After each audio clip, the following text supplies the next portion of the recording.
वर्ध्याचा पारा वाढलाय। तापमान 42 अंश सेल्सिअस पर्यंत पोहोचलंय। तीव्र उन्हामुळे दुपारच्या सुमारास रस्त्यावरील वर्दळ कमी झाली आहे।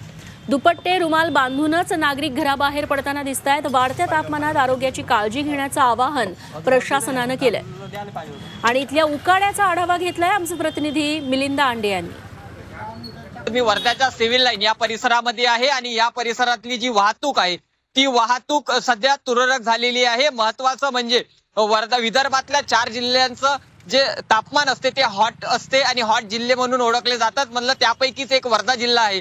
42 अंशामध्ये बाहेर पडणाऱ्यांची शरीराची लाही या तापमानामुळे होते। त्यामुळे जिल्हा प्रशासनाकडून आव्हान देखील करण्यात आलं। आरोग्य विभागाकडून देखील आव्हान करण्यात आलेलं आहे की जर काम नसेल तर घराबाहेर पडू नये, अशा पद्धतीचं आव्हान जिल्हा प्रशासनाकडून करण्यात आलेलं आहे। या संपूर्ण परिसरामध्ये दररोज वर्दळ मोठ्या प्रमाणात असते, मात्र तापमान 42 ते 43 अंश सेल्सिअस पर्यंत पोहोचलं असल्यामुळे या ठिकाणी रस्त्यावरची जी गर्दी आहे ती गर्दी कमी झालेली आहे आणि घराबाहेर पडताना कानाला दुपट्टा बांधूनच घराबाहेर पडावं असं देखील आवाहन करण्यात आलेलं आहे।